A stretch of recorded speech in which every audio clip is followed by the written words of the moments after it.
We're in the book of 1 Corinthians. We've been there for a while. We reached chapter 9, and we've been studying interesting things that Paul says. He talked in chapter 8 about food offered to idols, and he talked about the freedom that you have as a believer. And in chapter 9, again, he starts off with verse 1 when he asks the question. He says, "Am I not free?" It's a rhetorical question. He says, "Am I not free? Am I not a free person?" And he goes on to answer it from verse 1 all the way down to verse 18 about the fact that he is free, but what he uses his freedom for. How he uses his freedom. What the result of that freedom is. He says, "Am I not free?" And over here Paul, of all the people at the time, could have answered this question so wonderfully, because if you know the legal system at the time, Paul was a free man. Okay, it was a legal, political citizenship standing in the Roman Empire.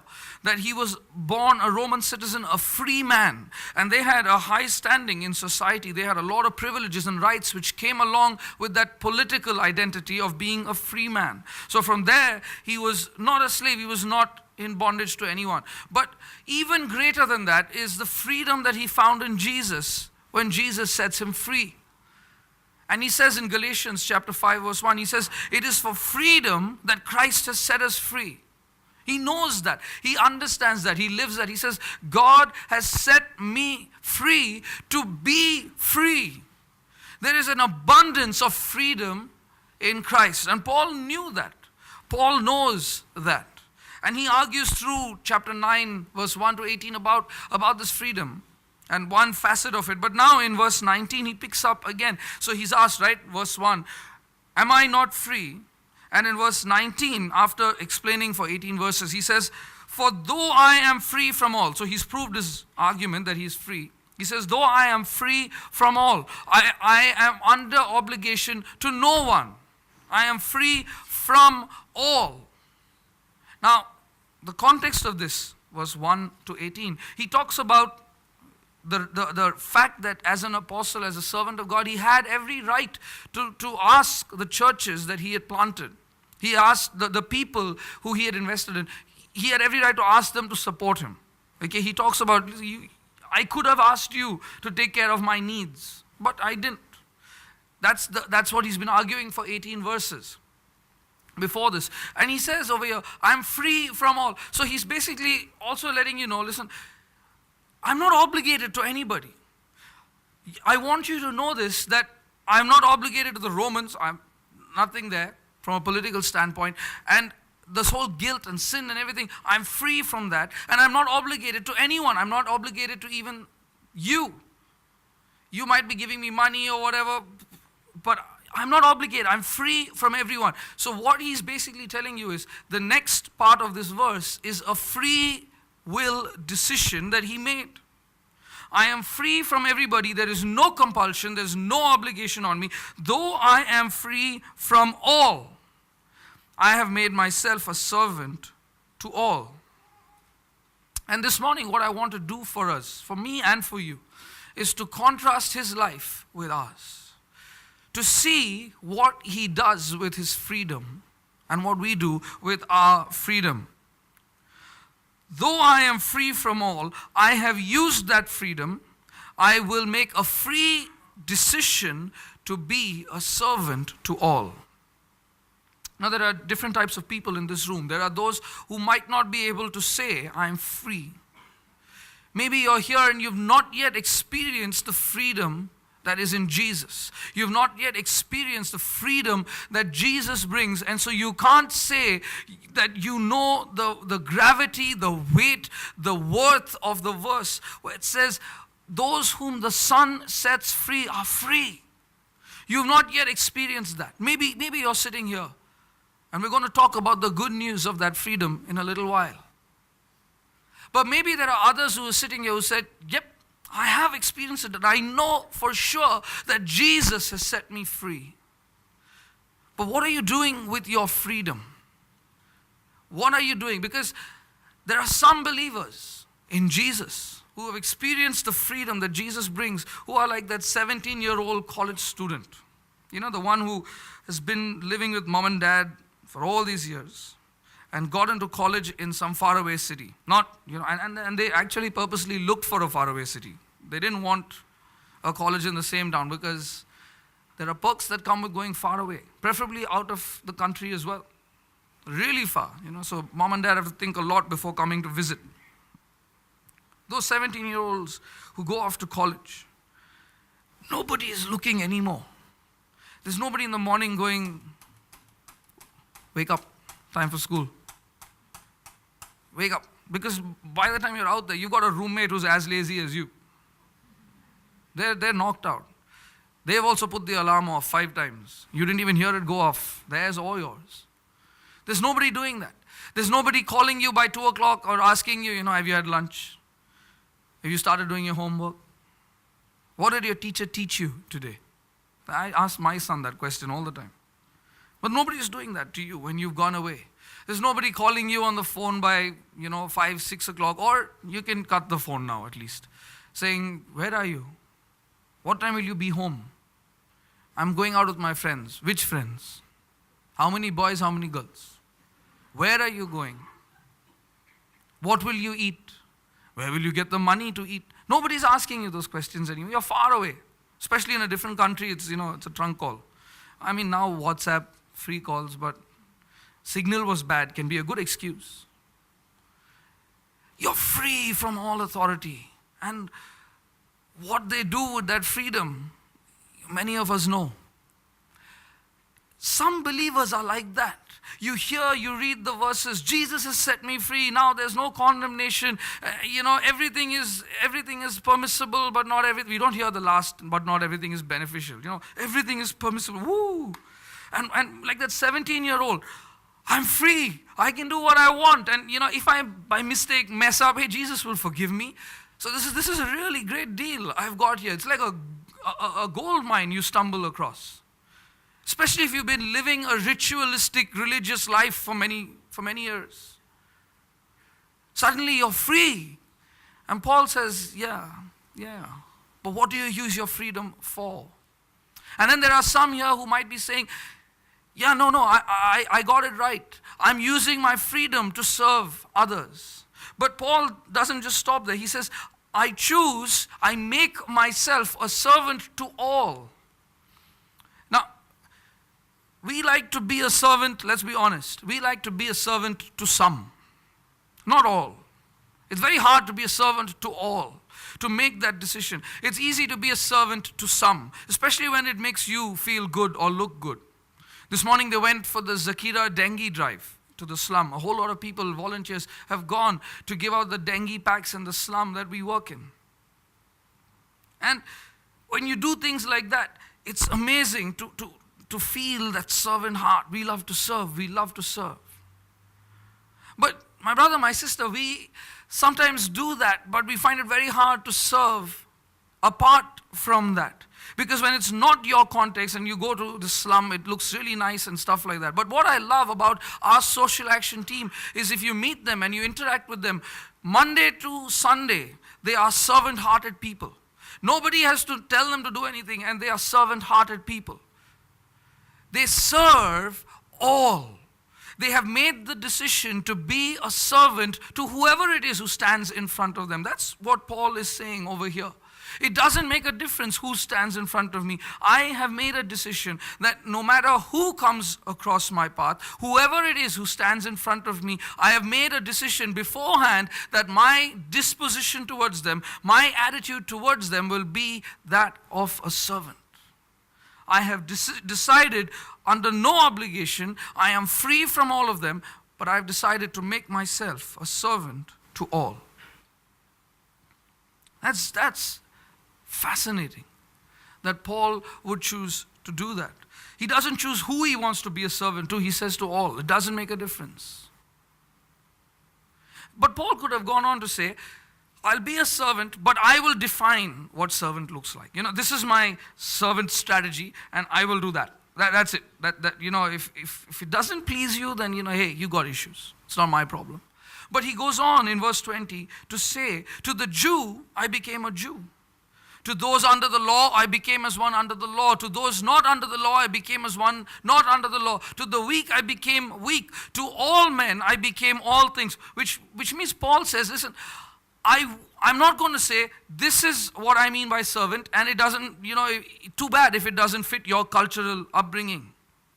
He says, I'm going to be a servant, but I'm going to be a relevant servant to all. So I'm not going to serve a Jew the same way I would a Gentile. I'm going to figure out what the Jewish understanding would be. How can I best serve them in their cultural background so that they see it as servanthood? How can I serve someone else? And it would have varied vastly.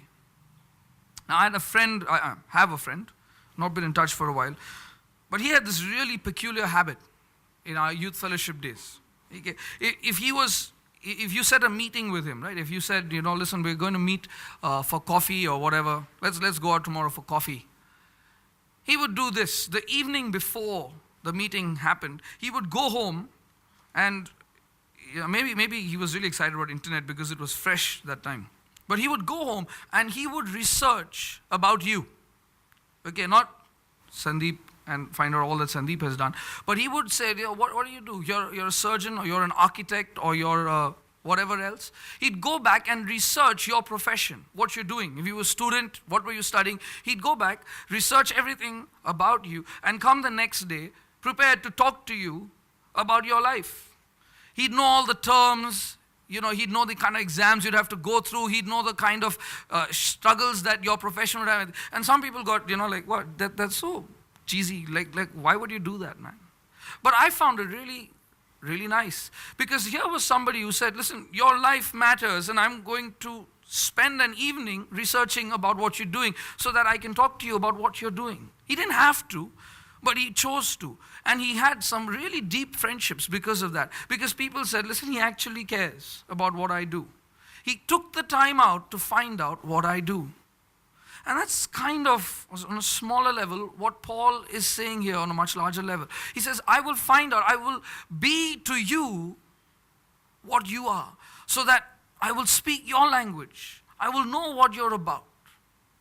And I will serve you from that context. I'm not going to decide who I am and then you adhere to who I am and what I think a servant should look like. I will be a relevant servant. It's very hard, isn't it? How do you and I be servants to all? Have that attitude, that demeanor of being a servant to all. Serving in church is one thing. One-off serving in Islam or something like that as a ministry is another thing. But how do you and I become a servant to our servant at home? The one who comes and washes and cleans up. How do you and I develop an attitude of a servant to the servant? How do you and I develop an attitude of a servant? Some of you work in corporates. How do you and I develop a servant attitude to the guard at the gate? The guy his job is this. When you drive past, that's what he does. There's not been an attack on your building for a long time, so his security thing has not yet come into play. So all his life, this is what he does. You drive past, he does that. You drive past in the evening again, he does. That's his job. How do you be a servant to him? You might be a highly trained professional. You might have a PhD. You might be accomplished in your world. People in your office might look up to you really highly. But how do you develop a servant attitude for the guy at the gate? You drive through a mall. The most useless job in the world I have found over there. The guy who stands at that booth when you drive in and shows you where to press the button. He doesn't even press the button. You press the button, it gives you a ticket. But he stands there in case you get lost. It's the most useless job I've seen. But how do we develop a servant attitude towards servants? Paul says, listen, I'll become weak to the weak. I don't go in with an attitude of strength. I become weak. I become one of them. I become one of them. And you ask the question, Paul, You were such a high caliber man. You had accomplished so much. In Philippians, he talks about some of his accomplishments. He talks about all the things that he could have been and that he was. And you look at Paul and you say, such an accomplished man. And you read through the scriptures that he wrote, so wise, so much of intellect, looked up to at the time by all. Paul, what does it take for someone like you? Why would you, with all the freedom you had to be anyone, do this? Become a servant to all. And I need you to know, and I want you to know, that Paul didn't do this for 10 years and then start a ministry of sending out servants. You know, a lot of believers today, we get successful at this preaching and servant and, being a servant to others. And then we do it for 10 years and then we go into consultation mode. We've done it well, so we start a little ministry or a little organization where we train servants and send them out, and we stop being servants ourselves. We create ministries, and sometimes we have our name in the middle of it. But we create ministries and we create organizations that will send out servants, but it's been a long time since we went out as a servant to anyone. We've stopped being a servant to anybody. We now train servants because we did it so well for a while. Paul could have done that. Paul, of all people, Paul could have done that. Paul could have started a church planting organization and sat in Antioch or Ephesus or Jerusalem, wherever he could have been. He could have sat back and said, I will now train servants and church planters. Paul says, rubbish. I will get up and I will go out and I will not stop being a servant. All the way till he died. I will not stop being a servant to all. What makes him do that life, live that life? I'll tell you. A real and an honest and a truthful encounter and experience with Jesus will do that to you. Because Paul, the same Paul, writing in Philippians, in chapter 2 and verse 6, he says, Jesus was God, but he didn't consider being God something to be grasped. He didn't hang on to the throne of heaven. But he emptied himself, verse 7. He emptied himself. And before it tells you that he became like a man, it says he emptied himself and took on the form of a servant. And Paul knew that. That's Paul writing that in Philippians. And Paul would have said, if you ask Paul, listen, why? Where did you get this idea from? He would have said, the God I worship, the God of this universe, the God who I am talking about is the kind of God who could have asked the question, am I not free? Yes, God, you're free. Am I not in charge? Yes, God, you're in charge. Do I owe anyone anything? No, God, you don't owe anyone anything. But God, being completely free, completely sovereign, completely free from any obligation to anyone, decides to take on the form of a servant. And Paul says, if he could do that, who am I to be anything else? Who am I to choose any other life? Who was Jesus a servant to? All. Paul says, listen, I'm going to be a servant to all. Jesus became weak to those who were weak. He was strong when he was around strong people. Jesus became all to all as well.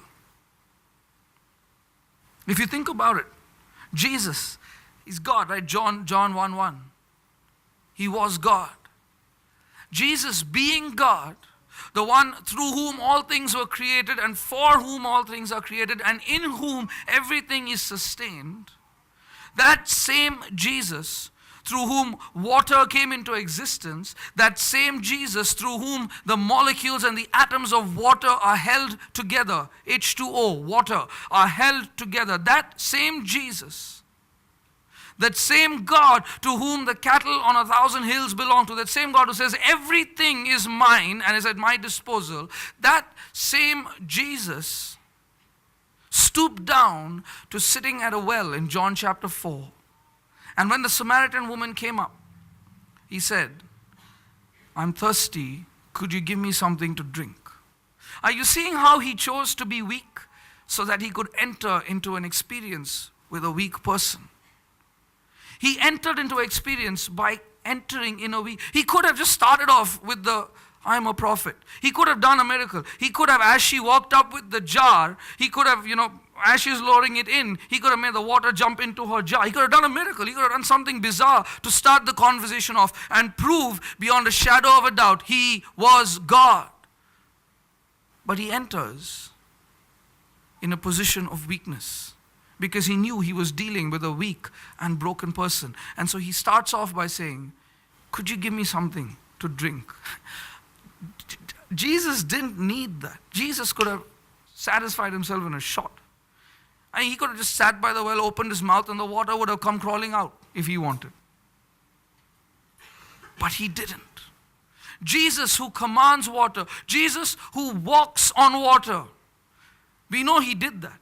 Jesus who walks on water because nothing is impossible for him. When the crowd pushed against him in Luke chapter 5 at Lake Gennesaret, as they push against him, he backs up and he reaches the water's edge. He could have just stepped onto water.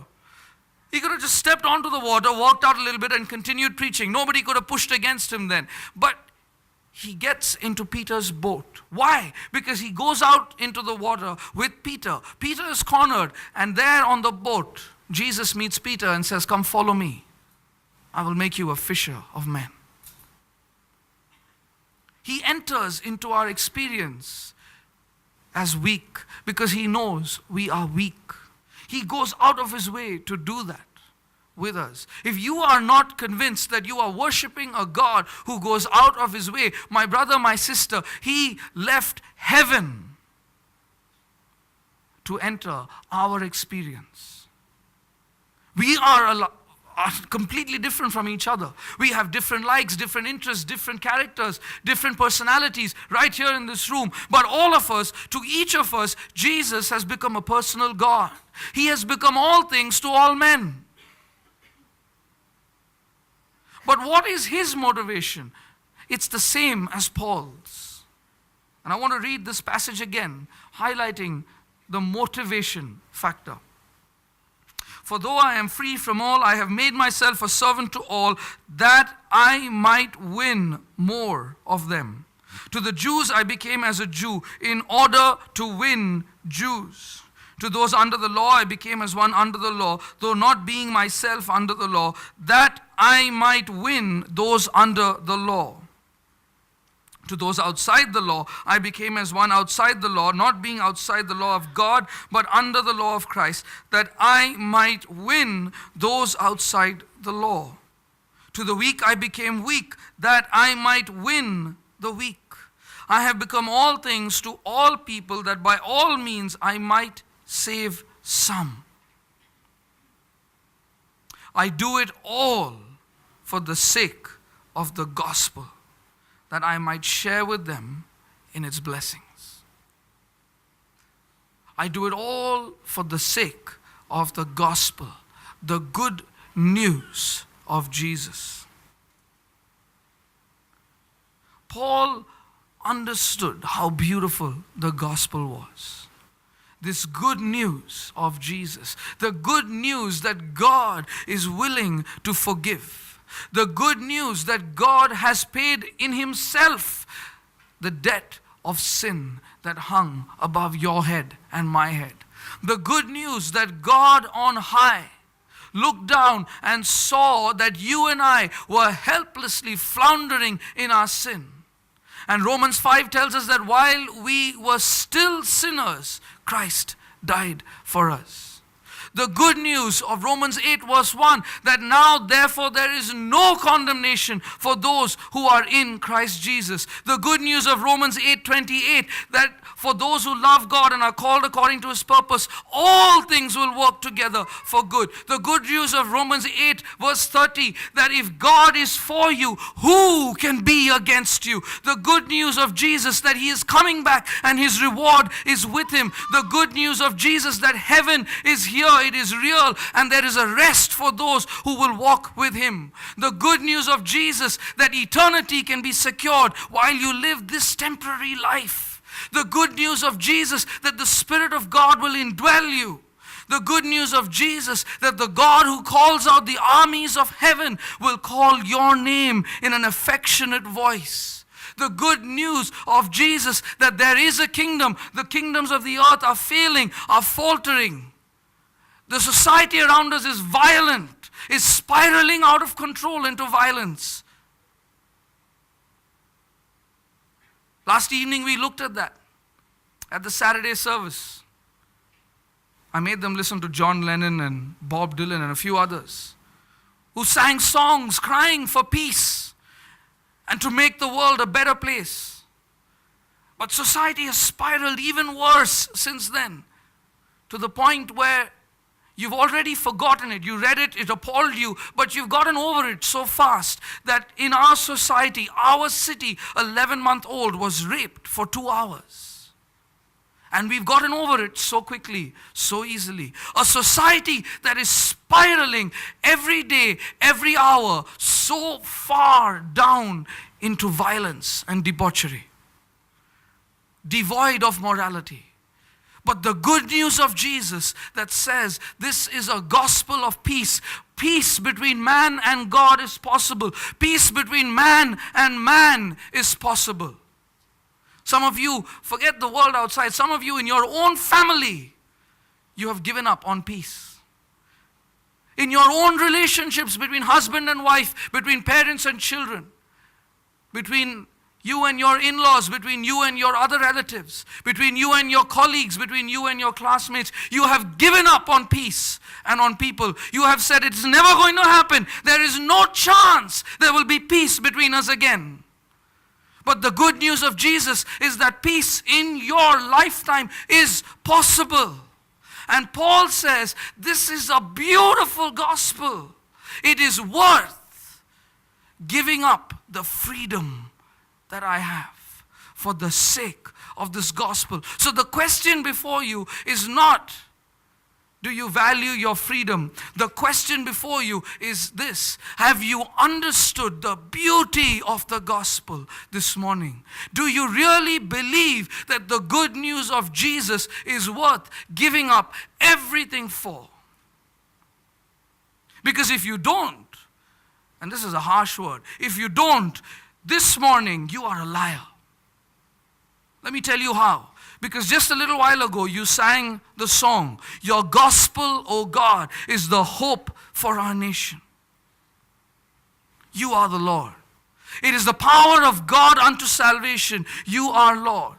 And then you went on to sing, because the music was nice, you went on to sing these words. You said, "For our inheritance give us the lost. We ask not for riches, but we look to the cross." Did you just lie, or is that the anthem of your life? God, if you don't give me anything else, but you make my life count so that somebody knows Jesus, it is worth it. The gospel is worth giving up everything else for. I will sacrifice everything for the sake of the gospel. And Paul says, it is not a high cost. I will become all things to all men. I am free from all. I am not obligated to anybody, but I will choose this day to be a servant to everyone. Not by my definition, but I will choose to be a relevant servant to everybody who comes across, whoever God puts in my way, whether it's kings or whether it's beggars. Whoever comes my way, my attitude, I will choose today, before they've even come my way, I will choose today, I will be a servant to them. I will be a servant in their context. We are pastors, ministers, youth leaders, servants of God today, who don't want to go visiting because, their house is really messy and dirty and their kids always irritate and the smell is weird. So I'll call them to my house. Come visit me in my house because it's my turf. You didn't really become all to all, did you? You want them to become you, and then you can serve them. But that's not the way of the gospel. You've got to enter people's experience where they are. where they are. And most often you will find they are dirty, messed up, broken. Will you choose, for the sake of the gospel, to become all things to all men? Whoever it is that God brings across your way, will you choose to become all things to all men? You might have a great burden for the politicians of our city, but God might bring you across a beggar. You might have a great burden for the beggar of our city, but God might bring you across a businessman. Will you choose to be servant to all? Will you choose to enter into their experiences? Not by breaking the law. See, when Paul says, that's why he puts it in brackets over there. To those outside the law, he became as one outside the law, not being outside the law of God. So not entering into their morality, not flirting around with their sin and their principles of life. No, you stand your ground as a believer in God. But you enter into their experience. Sometimes it means going shopping with them. Sometimes it means watching a football match with them. Sometimes it means listening to some music with them. Sometimes it means crying with them. Sometimes it means just standing at the tomb of a loved one with them. Sometimes it means just hearing them ramble on and on and on and on and on about life. But Paul says, whatever it takes, I'll do whatever it takes, because the gospel is worth it.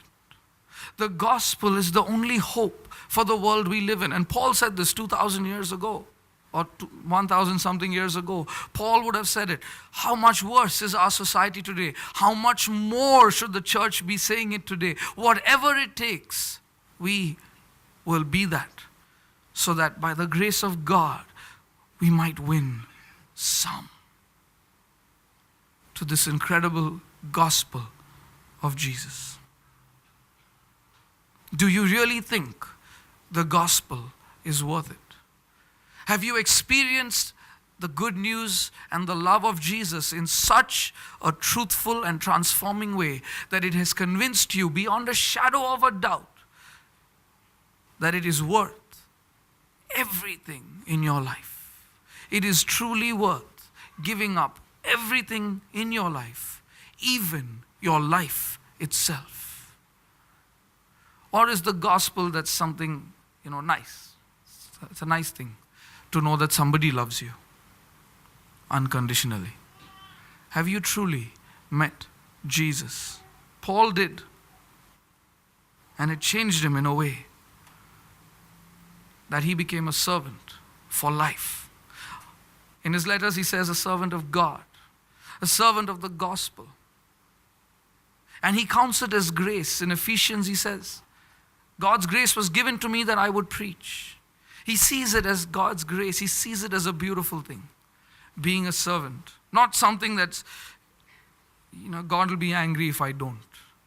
He sees it as a privilege.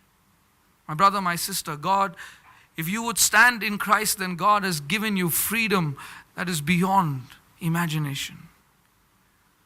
But what will you do with that freedom? There are 17-year-olds who went to college and got into drugs, into sex, and into so many other things. And they used their freedom.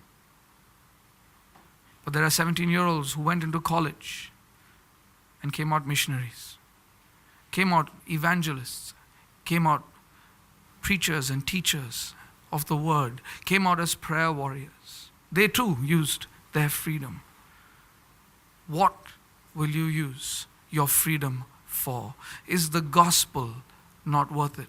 Isn't the gospel the best reason to spend your freedom on?